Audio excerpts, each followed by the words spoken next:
Vamos dar início aos nossos estudos na noite, agradecendo ao nosso Pai Maior por mais essa oportunidade.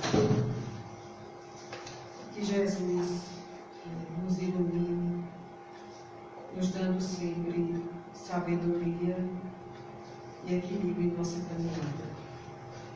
Que a tua paz, ó Mestre, esteja sempre conosco. Que assim seja. Então hoje nós vamos prosseguir com o tema As Penas Futuras segundo o Espiritismo, né? Que paramos na semana passada.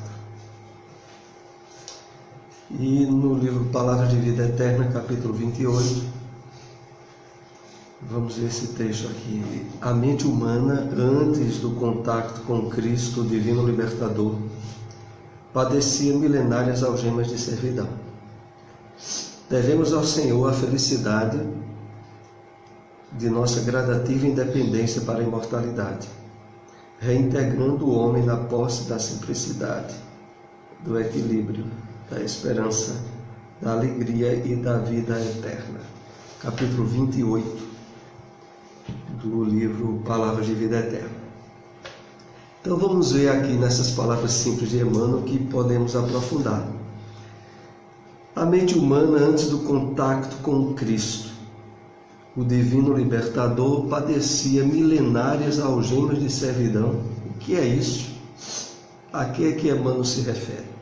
Primeiramente, quando ele coloca aqui o contato com Cristo, nós devemos aqui entender como o Cristo cósmico, que está por trás de todas as grandes religiões da humanidade.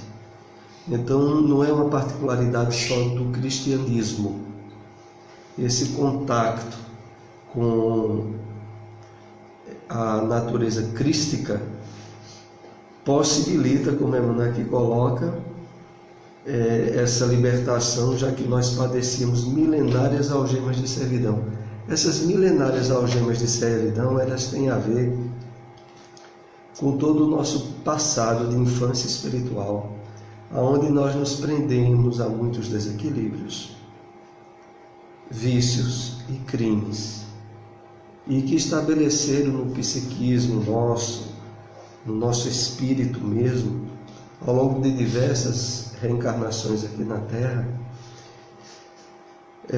limites, constrangimentos e realmente verdadeiras algemas de cativeiro em termos espirituais.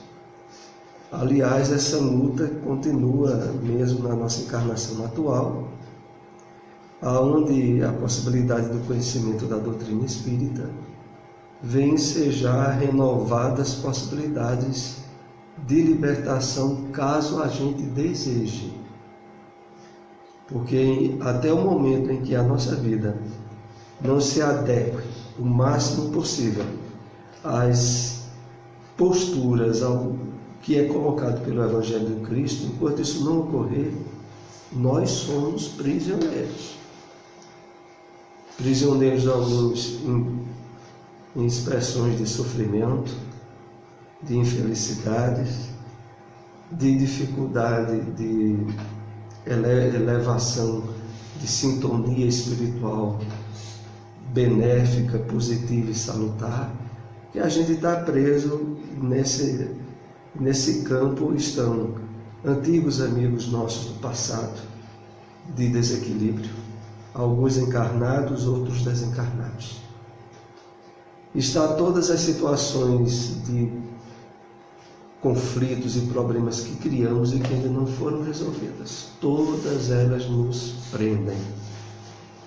Mas, como Emmanuel aqui lembra, a proposta é que o contato nosso com Cristo ele seja tão aproximado, tão íntimo, que possibilita essa libertação dessas algemas de servidão. Devemos ao Senhor a felicidade de nossa gradativa independência para a imortalidade. Essa independência para a imortalidade é porque, enquanto ela não é conquistada, nós vivemos presos à morte. Que outrora já havíamos comentado aqui, que as atitudes do conscientes que a gente toma em base de não refletir, fruto de condicionamentos ou de vícios, são estados de morte em termos espirituais. A conquista da independência para a imortalidade tem a ver com a gente se libertar de todos os enganos do campo material. Enganos esses aos quais, mesmo agora conhecendo o Espiritismo, nós queremos nos agarrar muito. Porque o que limita, o que ainda dificulta cada um de nós ter um nível de paz íntima, de plenitude, de encarar a vida de um prisma espiritual mais contínuo, o que impede são as algemas de morte que a gente traz, de inconsciência, de agir em conflito com as leis divinas e, sobretudo, com a lei maior, que é a lei do amor. Reintegrando o homem na posse da simplicidade, do equilíbrio, da esperança, da alegria e da vida eterna. Em essência, tudo aquilo que caracteriza estarmos em harmonia com as leis de Deus, em uma harmonia profunda, não tem nada a ver com as coisas materiais que a sociedade humana cria e que prende tantas pessoas e fazem com que muita gente coloque muito interesse e vida em coisas materiais que são transitórias e que não trazem realmente qualidade de vida em termos de espiritualidade, de paz interior, porque isso que traz é gratuito, vem da posse da simplicidade, do equilíbrio, da esperança, da alegria e, consequentemente, da vida eterna. Quanto mais o trabalho de libertação do Evangelho do Cristo atua e se aprofunda dentro da gente, mais consciência de imortalidade a gente vai adquirindo. O contrário também é verdadeiro.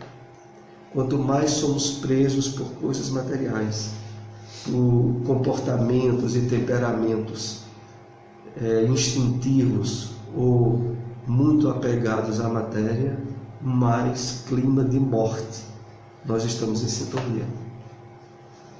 É esse o sentido. E tudo começa, concluindo o comentário, essa introdução, começa na nossa mente. Como diz aí no início, a mente humana. Que tudo se implanta a partir das construções do nosso espírito, e a primeira esfera de construção do nosso espírito é o pensamento.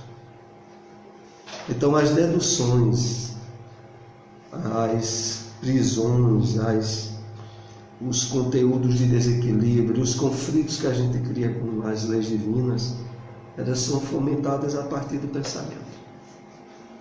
Agora também a libertação deve começar a partir dele. O pensamento que agora está sendo saneado, canalizado e limpado pelo ensino do Evangelho do Cristo. Na medida em que esse ensino vai adensando e se expandindo na gente, mais a gente vai limpando os teores mentais de sofrimento a que a gente se prendeu durante muito tempo. Aqui vamos continuar o tema As Penas Futuras segundo o Espiritismo. Em virtude da lei do progresso, que dá a toda a alma a possibilidade de adquirir o bem que lhe falta, como de despojar-se do que tem de mal, conforme o esforço e vontade próprios, temos que o futuro é aberto a todas as criaturas. Deus não repudia nenhum de seus filhos. Lúcia, né?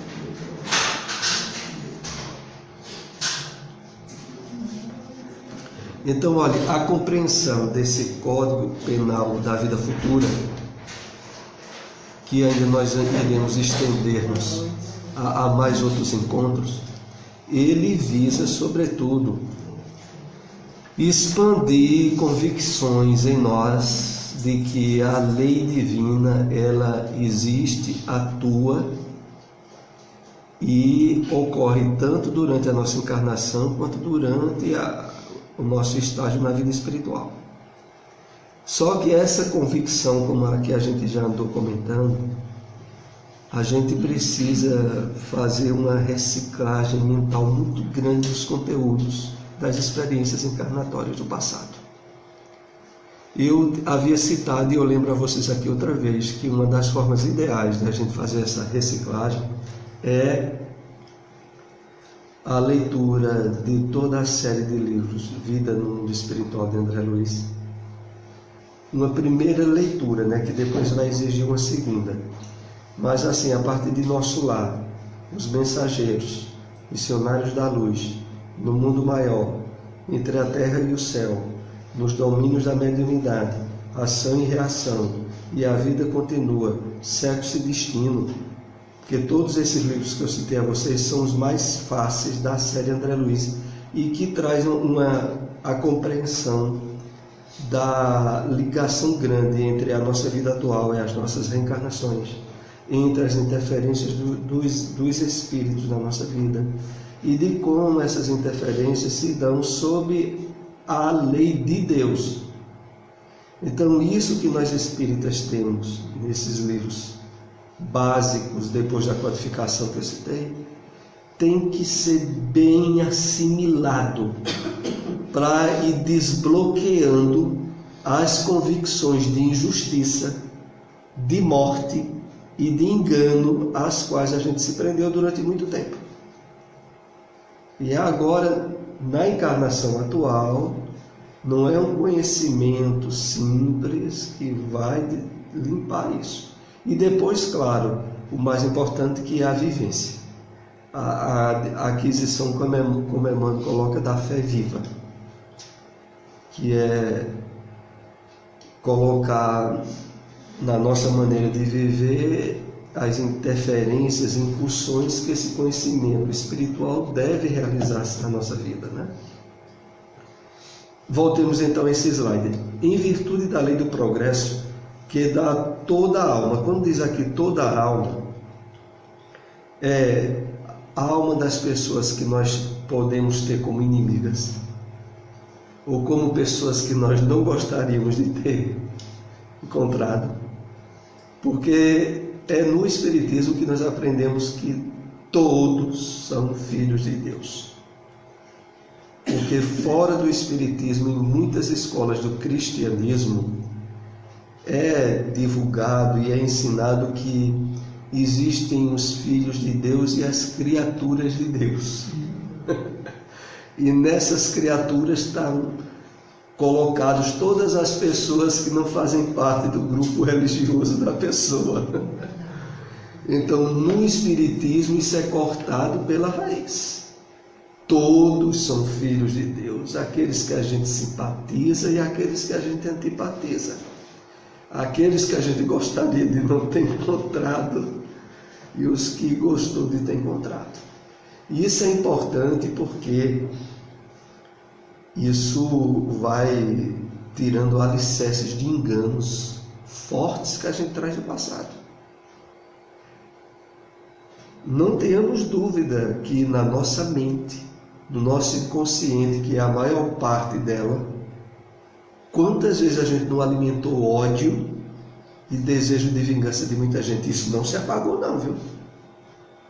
Não é porque a gente não se lembra as pessoas que a gente disse a si mesmo que, se pudesse, prejudicaria muito, que isso apagou, não.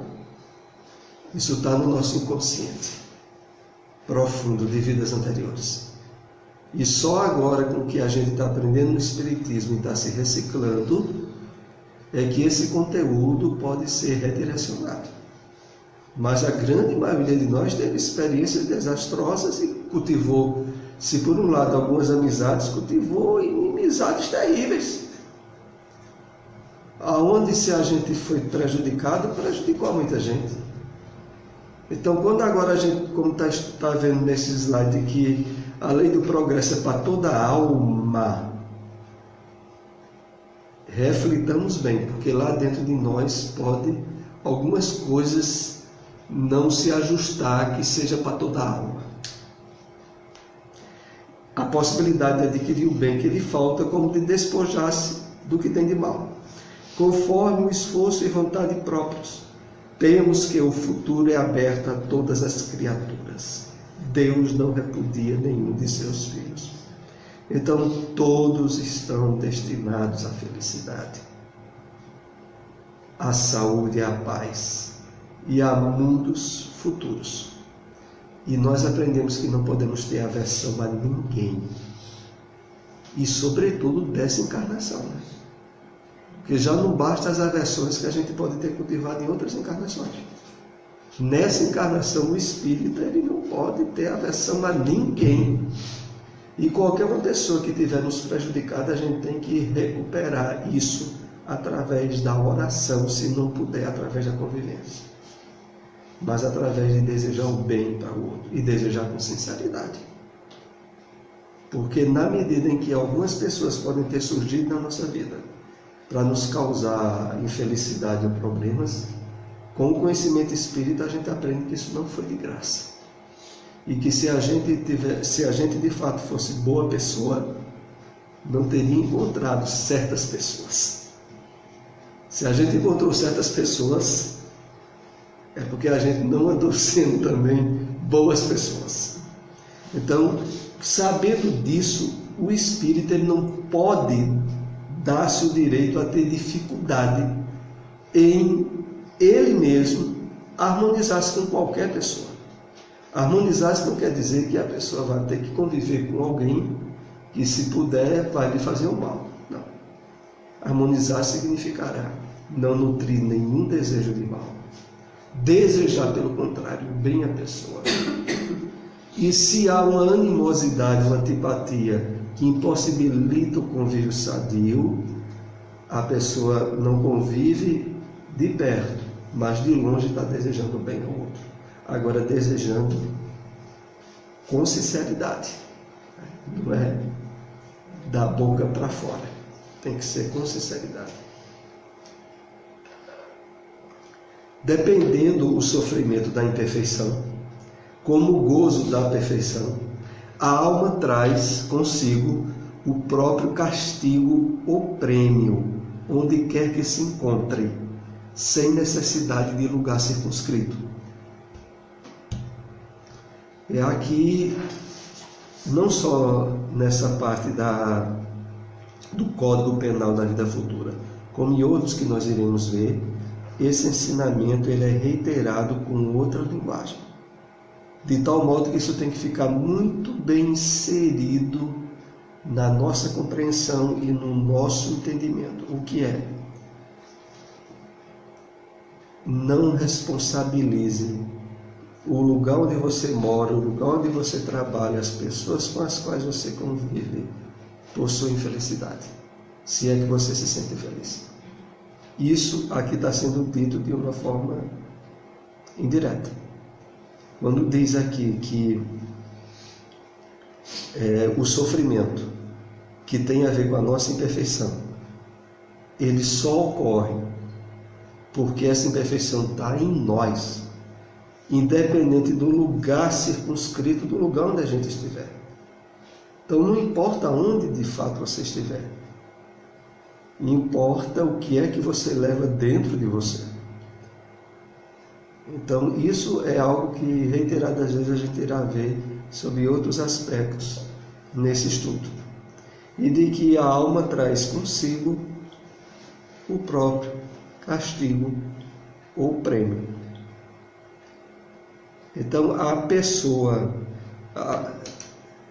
cada um de nós aqui é chamado sempre a sempre buscar uma autorreflexão quando no seu convívio diário ou em lugares onde nós temos que passar uma certa quantidade de horas, percebemos que não nos sentimos bem, e isso deve nos levar a uma autorreflexão de por que é que eu não estou me sentindo bem, e não acusar ou responsabilizar facilmente pessoas, lugares ou circunstâncias. Porque a autorreflexão é para que a gente analise sob que perspectiva a gente está vendo aquilo ali. Porque é a perspectiva com a qual a gente vê que define o nosso estado íntimo. Não é exatamente a circunstância externa. O bem e o mal que fazemos decorrem das qualidades que possuímos. Não fazer o bem quando podemos é, portanto, o resultado de uma imperfeição. Se toda imperfeição é fonte de sofrimento, o espírito deve sofrer, não somente pelo mal que fez, como pelo bem que deixou de fazer na vida terrestre.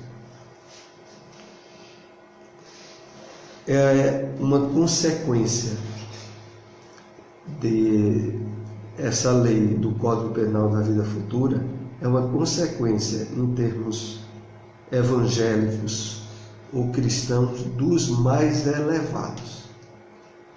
Porque em termos de básicos da lei do amor, nós aprendemos como: ama o teu próximo como a ti mesmo. Ou no máximo, faça ao próximo aquilo que gostaria que o próximo lhe fizesse. Só que aqui entra num detalhe a mais. Ele diz: olha, você não só deve estar fazendo ao próximo o que você gostaria que o próximo lhe fizesse, mas você sempre tem que estar atento a toda possibilidade de intervir fazendo bem àquele que seja alvo, direta ou indiretamente, da sua presença. Outra coisa também é interessante é esse fato de dizer assim: não somente pelo mal que fez, como pelo bem que deixou de fazer. Muitas pessoas dizem assim: eu não faço mal a ninguém, eu não vivo fazendo mal a ninguém, mas também não faz nada por ninguém. Não tem a mínima atitude de caridade com ninguém, não faz o mal, mas o bem também não estou nem aí. Então, o bem também fica também não está numa situação muito boa, não. Né? Porque a omissão também.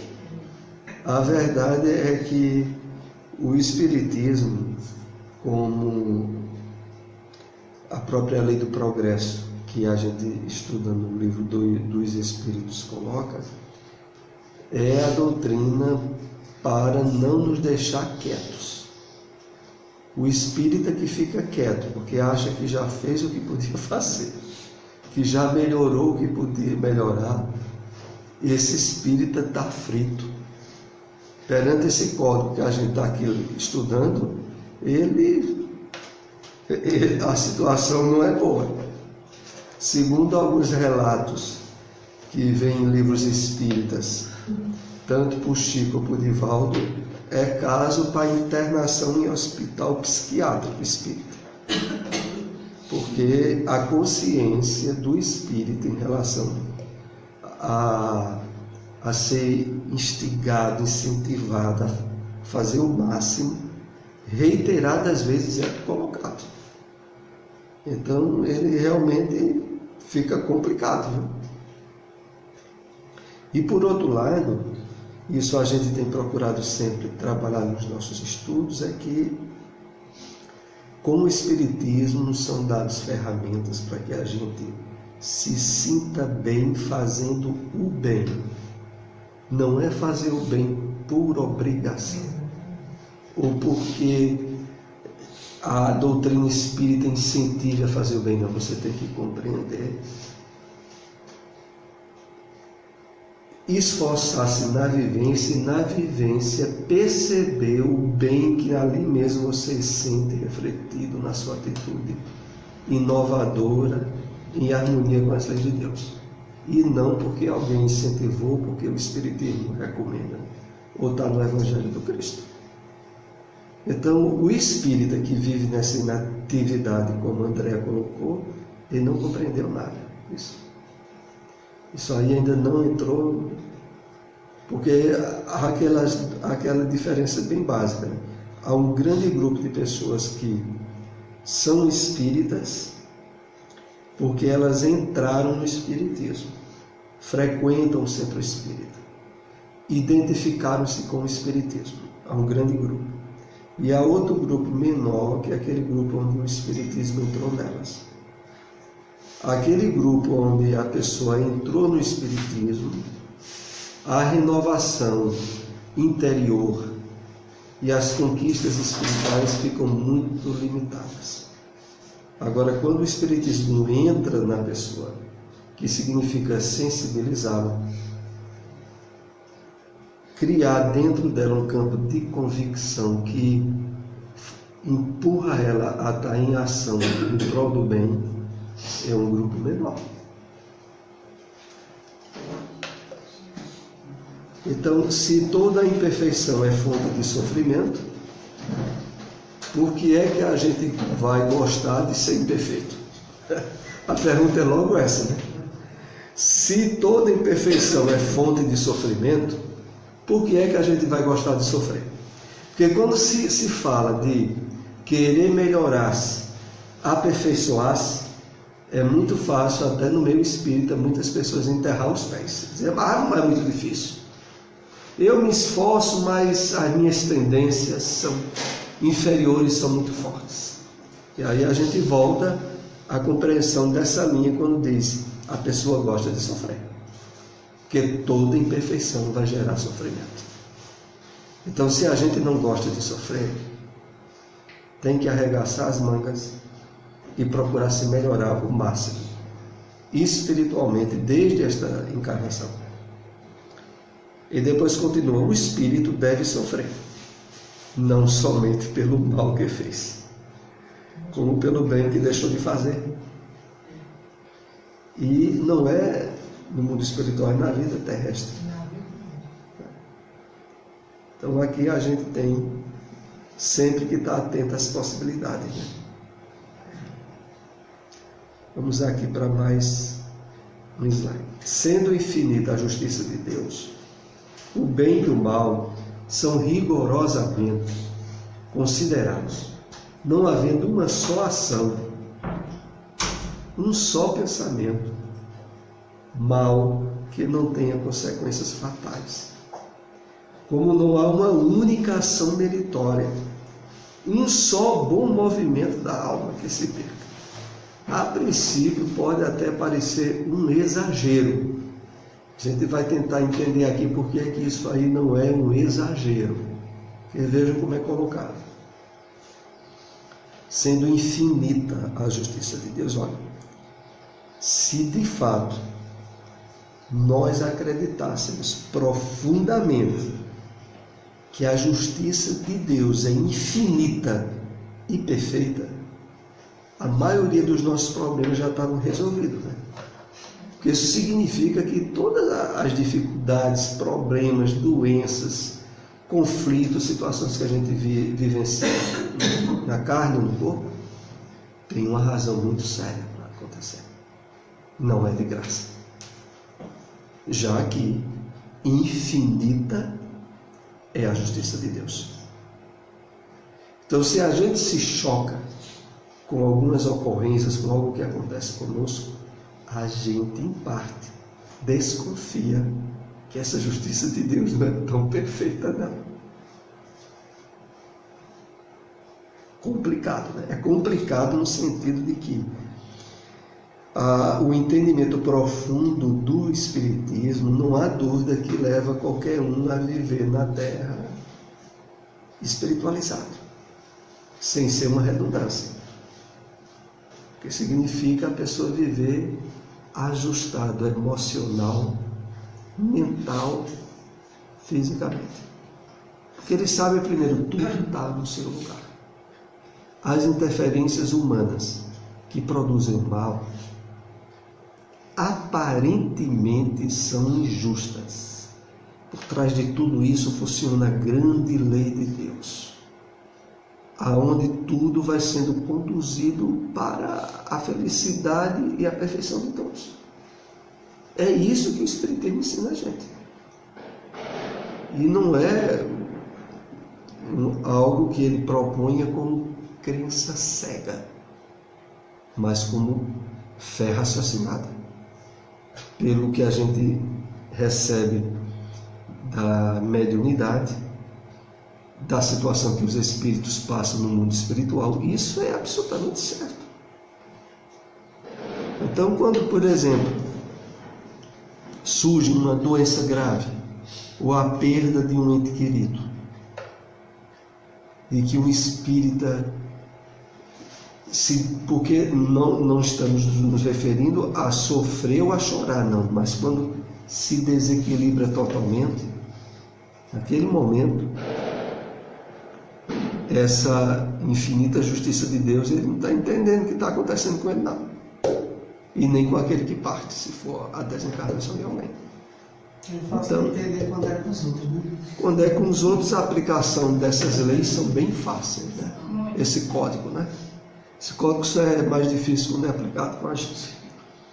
Mas, na verdade, veja, é uma dificuldade porque a gente gosta de sofrer. Isso tem que ficar muito bem claro. Inclusive, a gente trabalha muito isso no estudo de Joana de Ângeles. A maioria de nós gosta de sofrer. E não é uma figura de linguagem. É o resultado do nosso passado espiritual. Inúmeras vezes, a gente, devido à nossa ignorância e imaturidade espiritual, se chocou com a morte, se chocou com a perda de entes queridos, não acreditou na justiça de Deus e criou dentro de nós uma série de vias psíquicas, aonde o resultado delas é o seguinte: a vida é um sofrimento, não existe justiça e existe morte. Possivelmente para a maioria de nós espíritas, até essa encarnação, o que a gente sempre acreditou foi na morte, não foi na vida. Então a gente sempre acreditou em injustiça, em morte, em sofrimento. Então, quando é agora que o Espiritismo abre para nós assim um campo muito grande de entendimento das leis de Deus e que mostra que essas leis conduzem a gente para a felicidade plena, a gente entende e aceita, mas no profundo do nosso ser não entra não. E só vai entrando na medida, como a gente comenta muito aqui, a gente tiver um esforço da vivência, de praticar ao máximo. Porque na medida que a gente pratica o que a gente conhece no Espiritismo, é como se a gente estivesse pisando lá dentro da nossa mente. É assim. Eu estou gastando horas ou interesses meus em ajudar o próximo, porque eu sei que é assim. E aí isso vai sendo empurrado lá para dentro da gente. Porque se não for,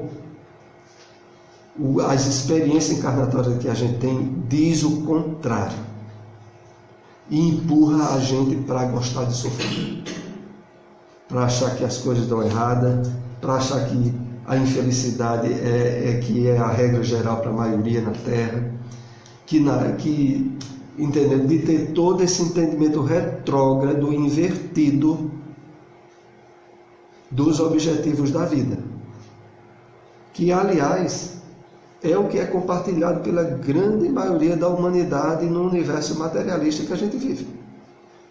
Então, a gente vive aí num universo onde as pessoas se nutrem psiquicamente disso. No ambiente de trabalho, na família que a gente tem, a gente está lidando com pessoas em mentes que vibram magnetismo. E em termos psíquicos, espirituais, é de infelicidade e de morte, porque sempre acreditaram nisso e ainda estão acreditando nessa vida. Voltando aqui para a gente entender, porque não é exagerado o que é colocado aí. O bem e o mal são rigorosamente considerados, não havendo uma só ação. Aqui é que está um problema, né? A ação a gente até que... Agora quando diz um só pensamento mau, que não tenha consequências fatais, aí a gente já começa a dizer, meu Deus, estou frito. Porque quantas vezes eu não pensei em fazer o mal que não fiz, mas pensei. E aqui está dizendo que Não há um só pensamento mau que não tenha consequências fatais. Como não há uma única ação meritória, ou um só bom movimento da alma. Um bom movimento da alma seria também um pensamento bom, que se perca. E aí a gente vai tentar explicar um pouco essa redundância forte que é colocada aí. Primeiro, a questão do pensamento. Só no Espiritismo é que aí, em termos religiosos, a gente recebe a noção de que pensamentos são coisas mensuráveis. Só no Espiritismo. Hoje a ciência, como a física quântica, isso já é totalmente comprovado. Pensamento é uma forma de energia, e sendo uma forma de energia, é uma matéria. Quintessenciado, uma matéria sutilíssima, mas é matéria. Então, do mesmo modo que construir um tijolo para jogar em alguém é um ato condenatório e que traz consequências graves, e sobretudo para quem é o responsável pelo ato mau, o pensamento sendo um objeto, sendo uma coisa, a gente tem que ter muito cuidado com o que pensa, né?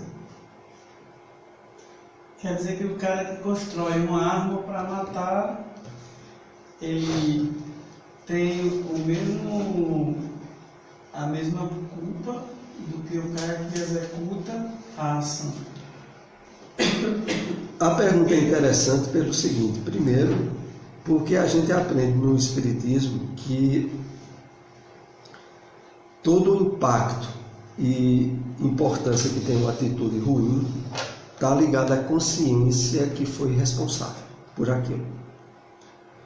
De tal maneira que existem muitos agravantes e muitos atenuantes que fogem de uma análise rápida. É por isso que não é por outro motivo que o Evangelho diz: não julgueis. Porque a gente nunca tem condições de julgar de forma adequada o ato de alguém. Você vê alguém fazendo um ato errado agora. Você diz: ele está errado. Ele tem que ser preso. Essa é a reação imediata para esse ato agora. Mas julgar esse ato da forma justa, você vai ter que analisar a história dele.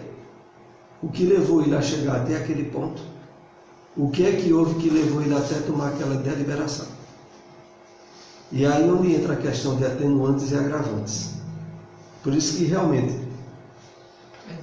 qualquer um de nós tem uma historiografia imensa, um passado imenso. E quando olha, estoura uma atitude agora. Estourou. Essa atitude ela tem um encadeamento grande aí para trás. Se for para ter um critério mais justo, você tem que. É por isso que o melhor juiz que existe é a consciência de cada um. Porque a consciência de cada um não nega nada. O mal que a gente faça, o bem que a gente faça, a consciência nossa sabe exatamente o nível e intensidade que teve esse bem ou esse mal. Porque ela tem toda a historiografia. Quem está por fora mal tem a do momento presente. Então, voltando aqui ao texto, a questão toda é que, por exemplo, quando eu penso em fazer o mal a alguém, mesmo que eu não faça, eu vibrei essas energias. Essas energias entraram em sintonia com outras energias. Mesmo que eu não tenha deliberado fazer o mal que eu pensei, eu me tornei incentivador, sutil e indireto, para que alguém faça uma atitude má, semelhante à que eu pensei. Porque você não pensa e o pensamento fica só em você. Quando você pensa, você vibra magneticamente aquilo ali. Do mesmo modo que quando você vibra um bem, mesmo que você não faça aquele bem que você vibrou, aquele bem que você pensou em fazer e não fez, ainda tem positividade. porque vai incentivar alguém que esteja receptivo àquela onda do bem, e indiretamente você pode ter sido o corresponsável para que o outro tomasse aquela atitude boa. E é por isso que aqui no final diz assim: não há uma única ação meritória ou um só movimento da alma que se perca. Não se perde justamente porque nós vivemos conectados com tudo e com todos. Na medida em que a gente pensa em fazer o bem, a gente está incentivando pessoas a ir indiretamente.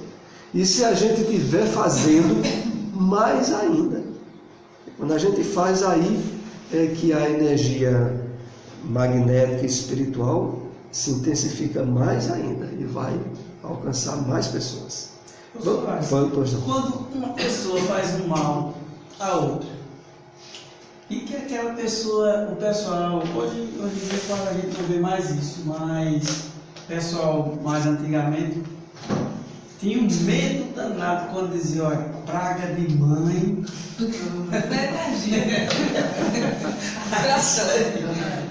Mas tua mãe rodou uma praga em tu, pronto. Ali o camarada já começava, já dizia, eu só vou esperar agora. Aí são essas coisas que isso aí está. É porque realmente a vibração do pensamento, ela é real. É porque nós espíritas ainda temos uma dificuldade grande de ter a convicção da importância e realidade disso. Mas o que a gente pensa, como até o texto aqui é bem claro, tem uma repercussão. E aqui chama de uma ação meritória. Então é aquilo. O espírito ele tem que estar sempre pensando no bem. O espírito está pensando no mal, ele está doido. Ele está querendo sofrer mais do que... Porque o resultado que a gente está vendo é o seguinte: você pensa em fazer o mal e prepare, porque você vai ser o primeiro atingido. Se você pensa em desejar ou querer o mal a alguém, não tenha dúvida, você já está sendo atingido quando emitiu essa nota. Porque resulta numa imperfeição da sua alma. E essa imperfeição é geradora de sofrimento. Então o espírito ele tem que estar pensando bem para todo mundo, né? Sem nenhum peso de dúvida, ele conhecendo o funcionamento do mecanismo dessas leis de Deus. Vamos ver aqui o último slide para hoje. O slide 5. Toda falta cometida, todo mal realizado é uma dívida contraída, que deverá ser paga. Se o não foi em uma existência, sê-lo-á na seguinte ou seguintes, porque todas as existências são solidárias entre si. Aquele que se quita numa existência não terá necessidade de pagar segunda vez. A dedução dessa lei aí do Código Penal é a seguinte: se alguma coisa de mal nos aconteceu, quer tenha sido proveniente de um fenômeno da natureza ou da interferência de uma pessoa na nossa vida e que nos causou um mal, a primeira coisa que é dedutível disso aí é a seguinte: paguei uma dívida. A dedução é essa. Sabendo que o conjunto das leis de Deus está estabelecidas na justiça, e alguém, vamos dizer que seja uma pessoa, lhe trouxe um prejuízo ou um sofrimento grande, qual era o resultado disso para o espírito bem conscientizado? Primeiro, ter até pena, piedade daquele que foi instrumento das leis de Deus para que ele se quitasse, porque aquilo não aconteceu por acaso. É assim que o espírito deve entender. E quando ele entende isso, ele primeiramente se extingue completamente todo o campo para ódio desejo de vingança. De quê? De alguém ter lhe ajudado a quitar-se? Teria que ter pena dessa pessoa que foi instrumento da lei de Deus. Se você fosse uma pessoa boa mesmo, essa pessoa não teria lhe feito isso. Então essa pessoa é mais vítima sua do que réu. Porque o problema é você. É isso que nos leva ao Espírito Espírita. Isso de tal maneira, não para gerar em nós um sentimento de culpa, de que eu sou um desgraçado, não. De que, olha, agradeça não ser você quem está fazendo mal ao outro. Porque aí você estava criando um problema para você. Se você está sofrendo a repercussão do mal que o outro lhe fez, você está se libertando.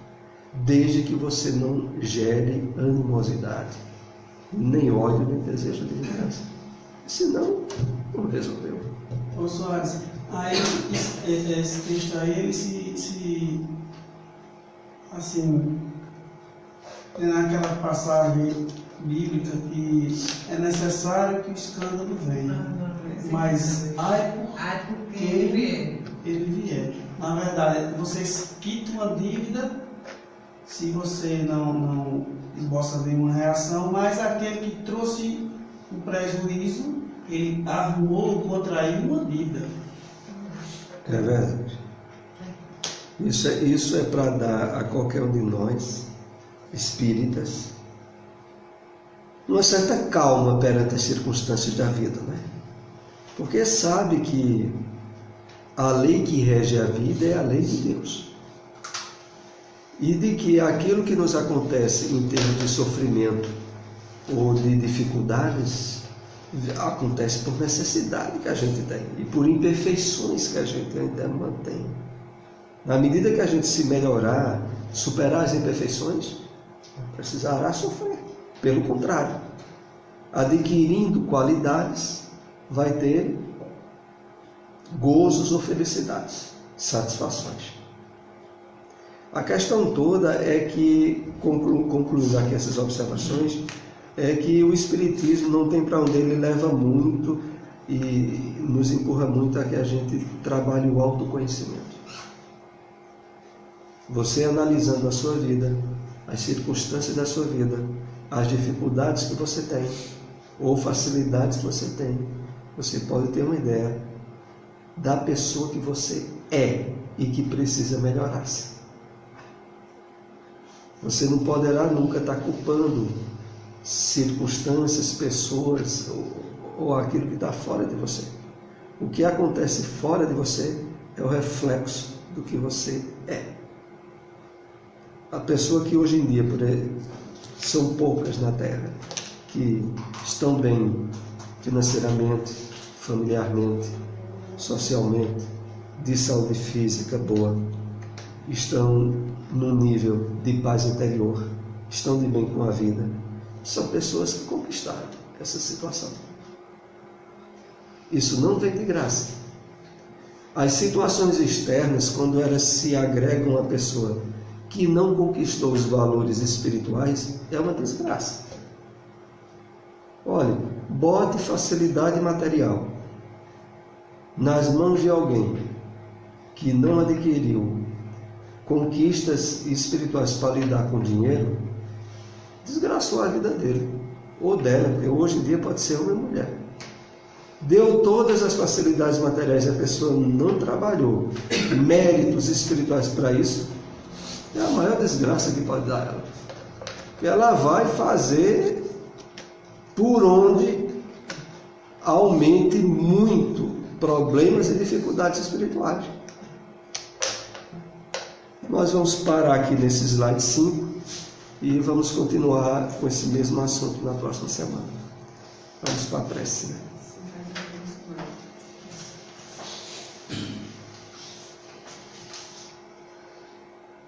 Pai amado, nós te agradecemos, Pai, pelas oportunidades dadas a cada um de nós, em especial na noite de hoje, pelo aprendizado que nos foi mostrado. E com isso, Pai, nos fortaleça para que melhoremos cada dia mais, cada vez mais. Que o seu amor seja entendido por todos nós. Nos abençoa, que assim seja.